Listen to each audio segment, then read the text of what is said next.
بسم الله بسم الله الرحمن الرحيم وصلى الله على سيدنا محمد النبي الأمي وعلى آله وصحبه وسلم تسليما رب اشرح لي صدري ويسر لي أمري واحلل عقدة من لساني يفقهوا قولي الحمد لله والسلام عليكم ورحمة الله وبركاته أهلا وسهلا الجميع en cette sixième je crois sixième جلسة محمدية الله يوفقنا على خير دائما إن شاء الله الله بمدد مشايخنا رضي الله عنهم أجمعين ومدد سيدنا رسول الله صلى الله عليه وسلم ومدد الله سبحانه وتعالى بسم الله. Bien, je pense on est là pour ce soir pour finir la lecture de l'ésotérisme islamique, premier chapitre des aperçus sur l'ésotérisme islamique et le taoïsme de René Guénon, Cheikh Abdel Wahid, mission Gallimard. Bismillah, on en était à l'évocation des sciences traditionnelles en tant qu'elles se sont des applications des principes métaphysiques dans différents ordres. Cheikh Abdel Wahid évoquait, page 24, l'alchimie.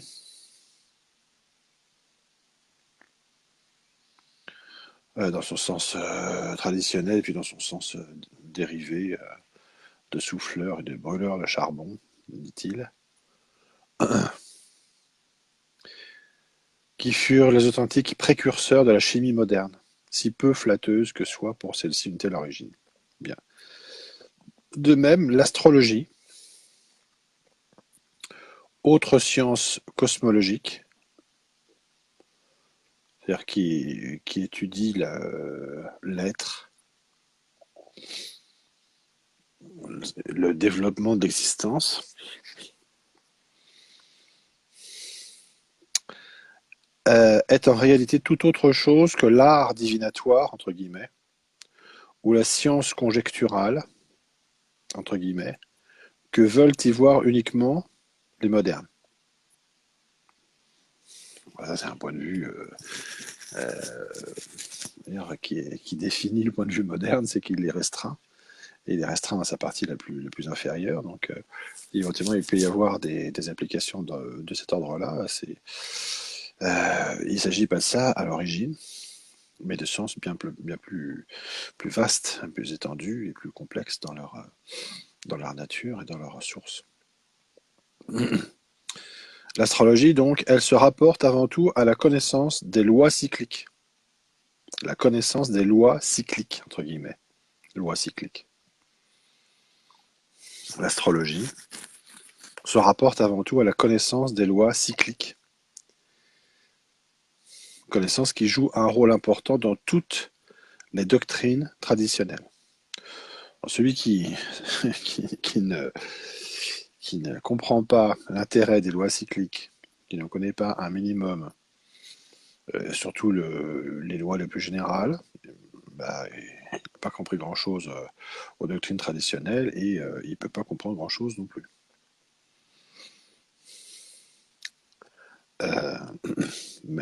Même si en islam, par rapport à d'autres formes traditionnelles, les lois sont exprimées d'une manière différente ou peuvent être considérées comme prenant moins de place. Elles en prennent une, et ceux qui ne les comprennent pas ou qui ne veulent pas les comprendre se privent de la possibilité de comprendre tout simplement la doctrine traditionnelle.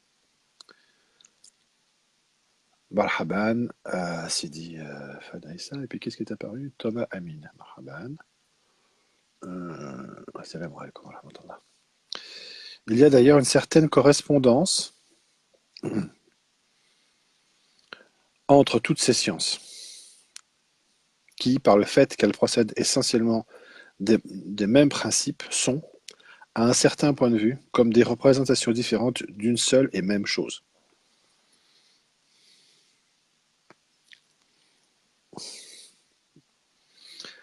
Deux points. Ainsi, l'astrologie, on a dit que c'était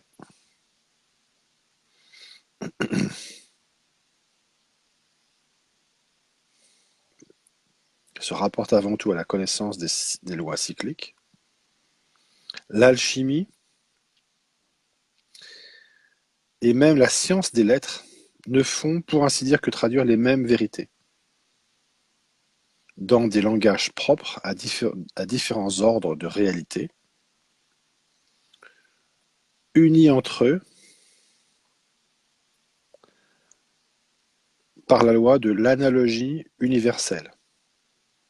Unis entre eux, ces différents langages, non, ces ordres de réalité sont unis entre eux par la loi de l'analogie universelle,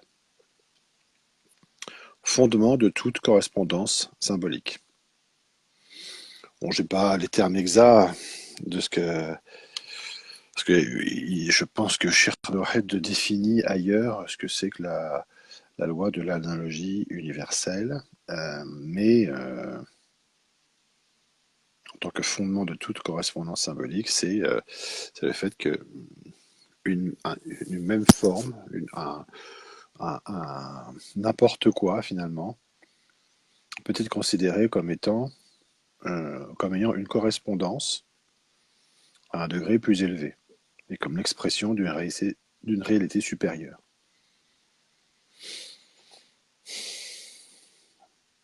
Donc comme un support de méditation, voire de réalisation de la réalité en question.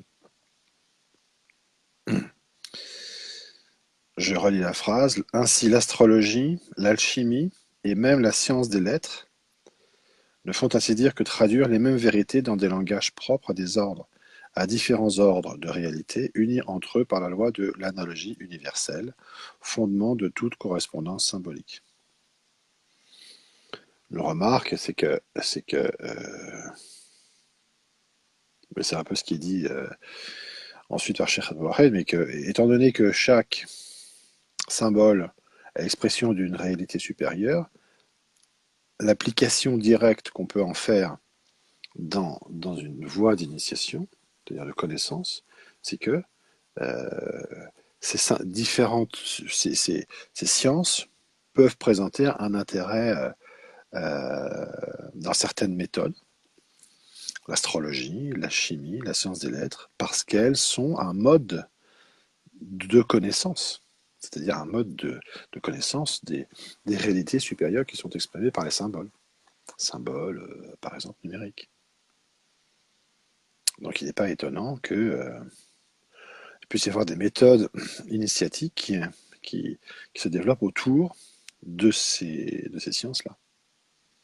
On voit bien qu'il s'agit alors dans ce cas-là vraiment de sciences d'une origine bien différente que celle qu'on peut leur imputer sur le plan moderne, mais qu'en plus les applications qu'on peut en tirer sont elles aussi d'un ordre bien différent, puisqu'il s'agit ni plus ni moins d'un processus de réalisation spirituelle effective.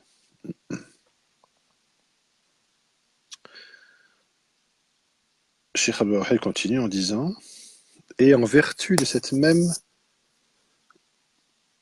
analogie, ces sciences trouvent par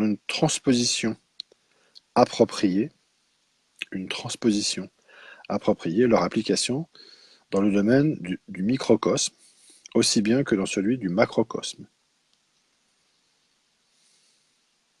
Car le processus initiatique, donc vous voyez bien, le processus initiatique, là on ne parle plus de sciences, sciences appliquées, de sciences traditionnelles appliquées, mais le processus même qui met en œuvre ces sciences. Le processus initiatique reproduit, donc lui-même, le processus lui-même, reproduit dans toutes ses phases le processus cosmologique lui-même. C'est-à-dire, soit la production de l'être à partir de son principe, ou le retour de l'être depuis l'extérieur vers son principe, la réintégration de l'être en son principe. Il faut d'ailleurs, pour avoir la pleine connaissance de toutes ces corrélations, être parvenu à un degré très élevé de la hiérarchie initiatique, degré qui se désigne comme celui du soufre rouge, et Kibrit el-Ahmar, entre parenthèses. Et celui qui possède ce degré peut, par la science appelée simia, entre parenthèses, mot qu'il ne faut pas confondre avec kimia, en opérant certaines mutations sur les lettres et les nombres,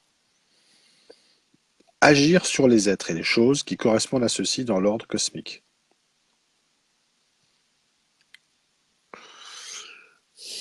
Celui qui possède ce degré peut, par la science appelée simia, mot qu'il ne faut pas confondre avec kimia, en opérant, c'est-à-dire en effectuant certaines mutations, des variations sur les lettres et les nombres,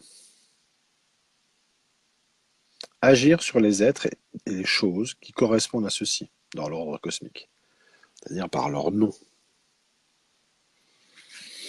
en partie, du moins. Le Jafr, qui, suivant la tradition, doit son origine à Sidna Ali lui-même, est une application de ces mêmes sciences à la prévision des événements futurs.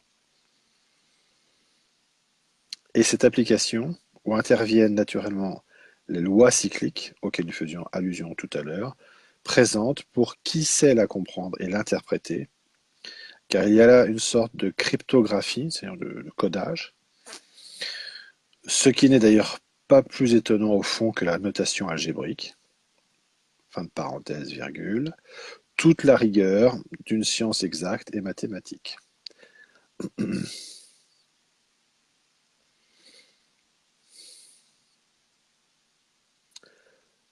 Cette application où interviennent naturellement les lois cycliques, auxquelles nous faisions allusion tout à l'heure, présente pour qui sait la comprendre et l'interpréter, toute la rigueur d'une science exacte et mathématique.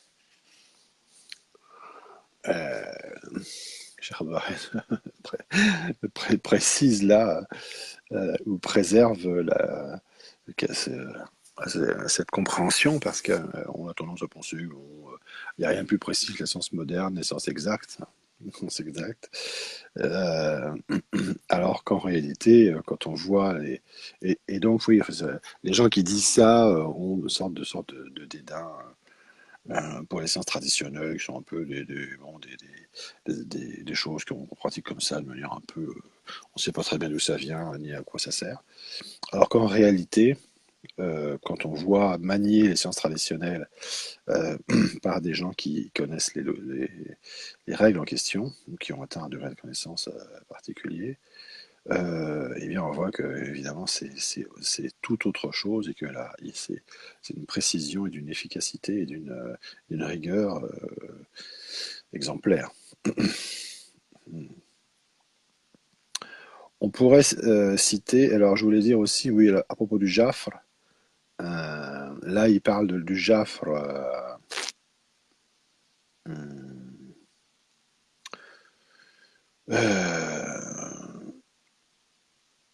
dans la prévision des événements futurs.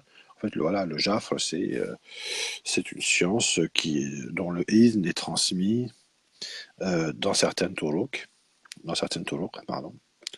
Voilà, c'est une science, évidemment, vu son intérêt et son importance, qui peut être l'objet d'un izn et d'une transmission dans certaines turuq, pour qu'elle puisse s'effectuer d'une manière régulière, notamment. Toute la rigueur, etc., d'une science exacte et mathématique. On pourrait citer bien d'autres sciences traditionnelles, dont certaines sembleraient peut-être plus étranges à ceux qui n'ont point l'habitude de ces choses. Notamment, là, je pensais au Nirukta. Nirukta, qui est la possibilité justement d'agir sur les lettres du nom d'un être pour, euh, pour agir sur sa constitution interne et donc pour traiter des maladies ou rétablir un équilibre dans l'être.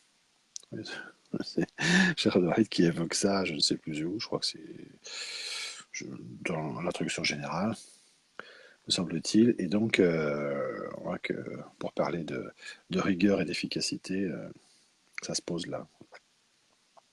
Mais il faut nous borner et nous ne pourrions insister davantage là-dessus sans sortir du cadre de cet exposé où nous devons forcément nous en tenir aux généralités. Enfin, nous devons ajouter une dernière observation dont l'importance est capitale pour bien comprendre le véritable caractère de la doctrine initiatique.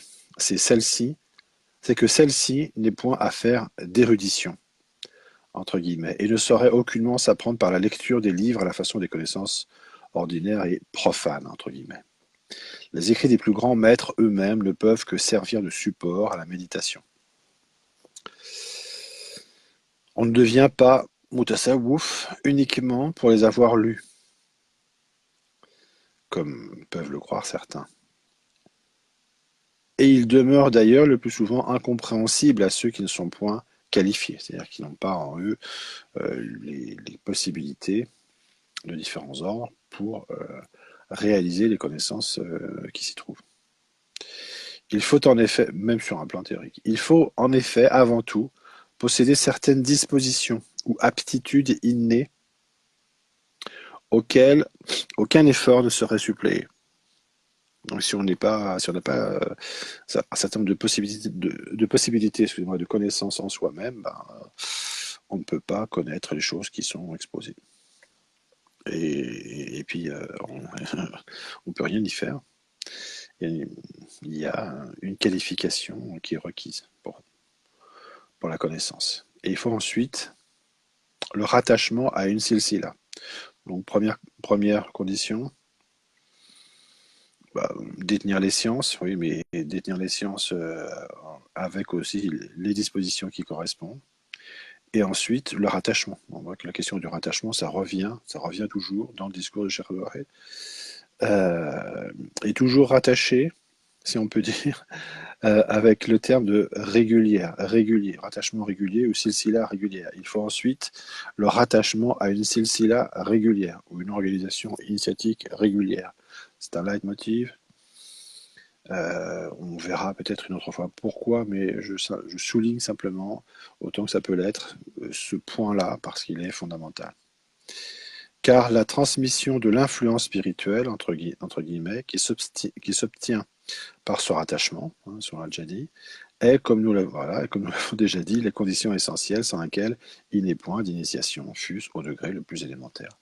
Donc là, c'est répété, répété, répété sans cesse. Et il est étonnant que, même après l'avoir répété de cette manière-là, on ne le comprenne pas.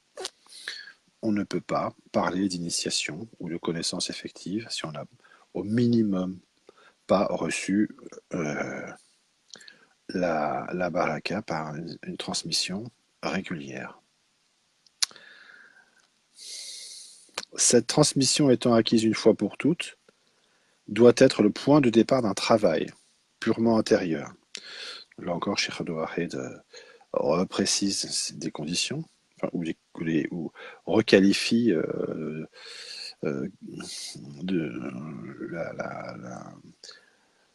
rattachement. Il dit qu'une fois qu'on a reçu la baraka, elle est définitivement acquise. Ça, c'est un point important à avoir en tête toujours, parce que c'est constant chez Cheikh Al-Wahid. Et qui n'est pas toujours exprimé comme tel en mode arabo-islamique, il faut bien le dire. Donc c'est vraiment très caractéristique de l'enseignement de Cheikh Al-Wahid sur l'initiation. Cette transmission étant acquise une fois pour toutes, doit être le point de départ d'un travail purement intérieur. Donc là, on revient aussi sur la spécification de la nécessité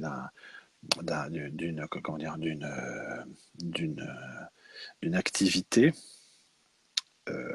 par un travail intérieur pour lequel tous les moyens extérieurs ne peuvent être rien de plus que des aides ou des appuis, d'ailleurs nécessaires dès lors qu'il faut tenir compte de la nature de l'être humain tel qu'il est en fait. Il est en fait comme il est au départ de la voix, et donc à partir de là, Marhaban s'il dit sensoriel free touch, je ne sais pas encore comment ça se prononce. Euh, donc on reçoit, la baraka, et si on est qualifié, on développe les possibilités de connaissance par un travail intérieur. Et c'est par ce travail intérieur seul que l'être s'élèvera de degré en degré, s'il en est capable. Limen istatar, ilayhi sabil. Limen istatar, hein, cette notion-là, elle est constante aussi dans l'enseignement traditionnel et du tasawwuf. C'est une notion importante. Jusqu'au sommet de la hiérarchie initiatique, jusqu'à l'identité suprême, état absolument permanent et inconditionné, au-delà des limitations de toute existence contingente et transitoire, qui est l'état du véritable soufi. Voilà, fin du chapitre. Et fin de la session aussi. Alhamdoulilah, vraiment, ces 20 minutes passent à une grande vitesse. Euh, voilà, bah, Inch'Allah, si vous avez quelques questions et des remarques, marhaban. Je pense que je vais essayer la prochaine fois voilà, de résumer un petit peu, de souligner les points importants de ce chapitre. Ce sera le contenu principal de la prochaine sajda, Inch'Allah.